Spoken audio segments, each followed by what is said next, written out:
And MPs could get an 11.6 million shillings send-off package at the end of each 5-year term if the Parliamentary Pensions Amendment Bill is assented to. It will further inflate the already ballooning wage bill, which the Salaries and Remuneration Commission says we simply can't afford to do. SRC Chair Lynn Mengich today petitioned the President to reject the bill and spare the Kenyan taxpayer. She joins us now to break down the numbers and further explain why this move is untenable. Thank you so much for joining us, Madam Chair. First and foremost, what is the impact on the wage bill as it stands should this bill sail through? The wage bill today is 795 billion. Now, if we look at this particular amendment, it's going to increase the wage bill substantially. Just to put the context, the total wage bill today in Kenya at 795 is before we add the pension. The pension bill stands at about 87 billion and is projected to pass the 100 billion mark in this financial year. So if you add that 100 billion on top of the 795, then it becomes unsustainable for a country where you then spend most of your revenue just on remuneration and benefits. So that is the impact. It's an additional huge amount, and it's just not sustainable and it's not affordable. And since 2013, 2014, we've been seeing the pension expenditure rising year on year to what you said, 87 billion. What has contributed to that rise? One of the factors is the pension design schemes that we have. It's largely non-contributory, and you will have seen that just last week the Treasury launched the contributory pension scheme. So the scheme that we've had in Kenya for the public servants largely is non-contributory, which means that the government foots the entire pension bill.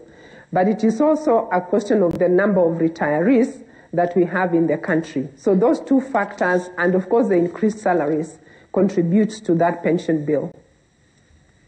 And of course, there's been concern. The bill gives a provision, and you had mentioned in a different forum that if MPs want a higher pension, they should contribute while they are still in office. And the bill does give a provision for that for lawmakers who opt to contribute to pension, but they will not get gratuity and will be in line for a lifelong monthly payout of at least 125,000 shillings should they exit after fulfilling 2 terms. What's your view on this? If they do contribute, does that warrant then an increase in pension for the MPs? When you have a contributory pension scheme, and Parliament has a contributory pension scheme, what it does, it gives you a choice. If you want a higher pension post-retirement, then you contribute more as an employee. Now, for this particular group of employees, members of Parliament, because they have retired, then it will not apply to them. But for those who are serving, it means that they have an opportunity to invest more by contributing more while they're in service so that they can get a better pension. But having said that, it does not mean that because you feel that your pension is not satisfactory, then you just increase your pension without looking at affordability. Can the Kenyan taxpayer continue bearing that burden? It also raises another big question about the equity. When you pick a small section of public servants and increase their pension, what happens to the rest? There will be a clamor from everybody to be treated equally, and therefore raises a question of both sustainability in terms of fiscal sustainability, but also equity, being able to treat everybody fairly. So those are the key concerns that we have around this amendment. You mentioned the impact on the Kenyan taxpayer, and when you're looking at the wage bill taking up 48.1% of total revenue, if we're to add on this additional amount, what does that mean for the taxpayer? What it means is that increasingly we are spending a disproportionate amount of money on remuneration and benefits, therefore crowding out money from development and other social services.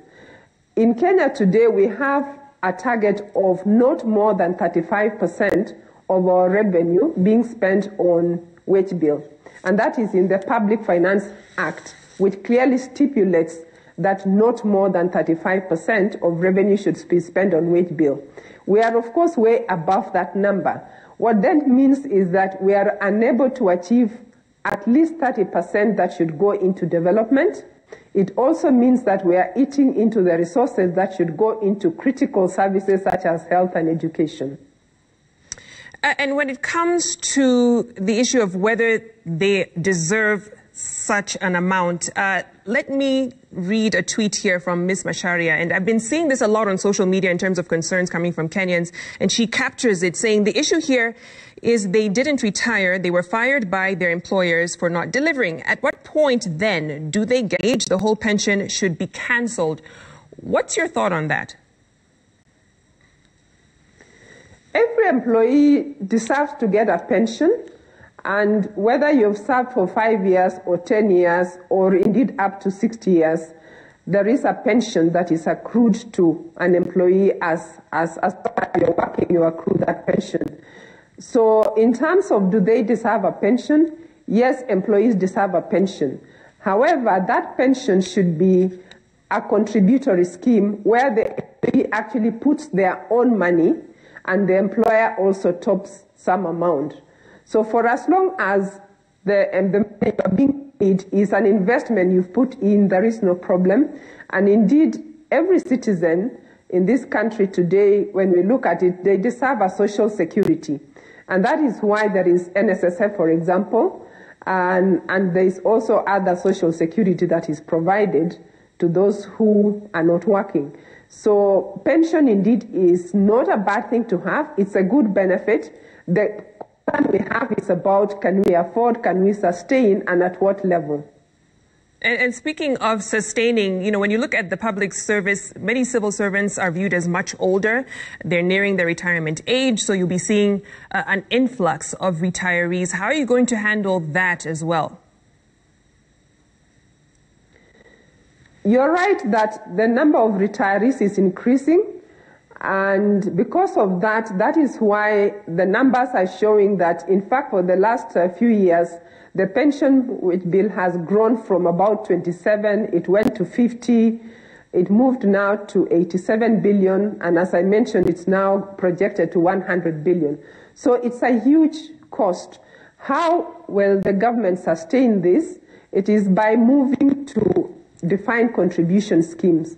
So by recently launching the superannuation scheme, it's actually the best way to manage a huge bill when it comes to pension. And what about cutting back? We've seen in the private sector, and this is in light of what's been happening with the pandemic, lots of jobs been cut, salaries being slashed. Could we see the same happening in the public sector? It only makes sense. Well, you're right that there's been a negative impact on the economy. A lot of private sector organizations have had to close down. They've cut down jobs. Some have reduced salaries. But when we look at that situation, that is not really what is desired in any country. Any economy would desire a situation where there is employment, where you have people earning good salaries, because in this, that drives economic growth. So as a country, our desire is really not about let's cut jobs, let's cut salaries, but it's about growing an economy that can sustain more people in employment. So yes, the pandemic is there, and some organizations have cut the salaries, but as far as the public sector is concerned, it is still important overall for the economy that we have this to continue, so that we have people who are still employed and there is still sufficient income to continue growing the economy. So in terms of the public sector, it is very unlikely that we will see a cut in pay or indeed redundancies, because remember that the tax, when it comes to the private sector, the payment is from revenue. So where we are at the moment is it can still be sustained. The current wage bill can still be sustained with the revenue that we are collecting as a country. But Madam Chair, for how much longer? Because already the wage bill was strained without a pandemic in play. Now we're dealing with that and we've seen the economic fallout. How much longer can we sustain? When it comes to that question of sustainability, as you know, the pandemic is not something that anyone can actually predict for how long we will be in this situation. But of course, we are all glad that we are seeing that there is light at the end of the tunnel. We are now looking at a vaccine coming on board, which means that there is hope of recovery. Projections really, insofar as economic recovery, is fairly positive. So it is not a situation where we can say, let's start declaring people redundant or cutting wages. As I said, really that hurts the economy as well. So we have to look at it from a broader perspective. Is as a country we were to have very high unemployment, it doesn't help the country at all. So for as long as the country can still afford, we will continue paying that salary as it is at the moment, and really look at where we are going forward. If indeed it reaches a point where the economy can't sustain, then of course, as a country, we'll have to ask ourselves that hard question and look at how we can prudently manage our resources. Well, if you mentioned that you can continue paying those salaries, you have a huge young population who are looking for jobs, but many of them not necessarily attracted to enter the public sector. Oftentimes they feel it's only for an older population or they don't pay well enough. What are you doing in the public service and the public sector to attract a younger workforce? First, let me correct that the public sector pay is not lower. There was a survey done by the Commission in 2014, and in that survey, the public sector pay is actually better in most cases than even the private sector. So that is not really the problem, but you have mentioned the question about the aging workforce, and indeed there is a large number of employees who are due for retirement.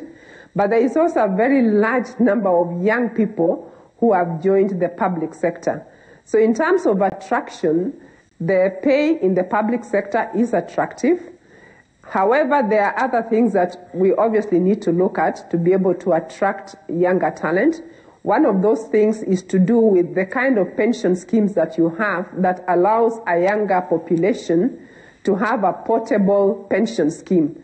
And that is what the recently launched superannuation scheme does. It gives you a portable scheme. In other words, you can transfer your pension from one to the other. The other thing that a young population would look at is a relationship between the work you do and the pay that you get. So looking at performance-based pay, looking at productivity pay is some of the things that we are looking at the Commission, so that there is a clear link between what I earn and what I produce. And that indeed does attract the young people to the public sector. Now, you had mentioned in the statement to the president asking him to veto that bill, it won't be sustainable moving forward. You're yet to review that bill. What do you feel should be the next course of action, considering that this will continue to put a strain on the wage bill? We're seeing many quarters saying perhaps we'll see a leaner government in the future, probably going the route of contracts so you don't have to worry about pensions. What is the way forward on this? On this specific amendment, the first way forward is of course the fact that we have petitioned His Excellency the President. And we hope that is the first stage, that it will not be assented, because if the President does not assent to that bill, then that issue is resolved. Of course, if it doesn't happen, then we will have to look at other options. So it doesn't mean that there is nothing else we can do, but the first place as a process is that we go through this petition, and we are hopeful that His Excellency the President will look at the impact of this bill on the country in terms of affordability, So that's where we are at the moment. Madam Chair, thank you for your time. That is all the time we have. And shedding more light on this issue on the pension amendment bill, we'll see whether indeed the president does sign it into law and the effects on the wage bill and taxpayer as well.